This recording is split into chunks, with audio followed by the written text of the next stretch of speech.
Rabotai. Dans le prolongement de notre propos de ce matin, où on a fait un rapprochement entre, d'un côté, les simanim du soir du Seder, Kadesh, Ulchatz, Karpas, Yahatz, les 15 étapes, avec la Birkat Kohanim. On a remarqué que la Birkat Kohanim, comme les simanim, qui, d'après certains, celui qui est l'auteur de ces simanim, c'est Rashi. Certains disent que c'est Rabbi Shmuel de Falaise. En tout cas, dans les deux cas, on retrouve 15 mots et 60 lettres. Exactement. Alors, je voudrais prolonger ma réflexion sur deux points. Premier point, il est donc le soir de Pessah, on est invité à dire les simanim avant de faire les étapes. C'est-à-dire qu'avant de faire le kiddush, c'est Kadesh, et on fait le kiddush. Urchatz, on se lave les mains. Karpas, etc. Alors, il y en a qui reprennent à chaque fois Kadesh, Urchatz, Karpas. À chaque nouvelle étape, on reprend depuis le début, et on chante. Rav Yosef, à chaque fois, il changeait de mélodie. Comme ça, il y avait 15 mélodies qu'il faisait. Et il y a Inyan, d'après les sodotes, d'après les secrets de la Kabbalah, de dire les choses avant de les faire. Alors c'est intéressant. On doit dire Kadesh, Urchatz, Karpas, Yahatz avant de réaliser les choses. Ça ressemble exactement à la Birkat Kohanim.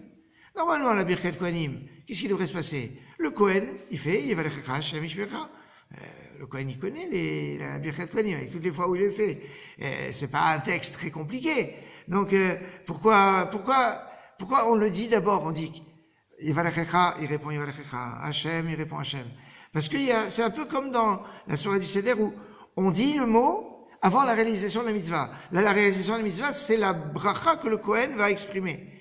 Comme on va réaliser le kiddush et toutes les choses. Donc, il y a une invitation, je dirais, verbale, qui invite la mitzvah elle-même.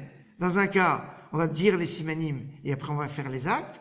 Dans la Birkat Kohanim, on dicte la bracha et le Kohen dit la bracha. Il y a un deuxième point qui me semble assez remarquable, c'est que on connaît deux lavages des mains qui obligent à une bénédiction quand on fait ce lavage des mains. Ça fait un netila.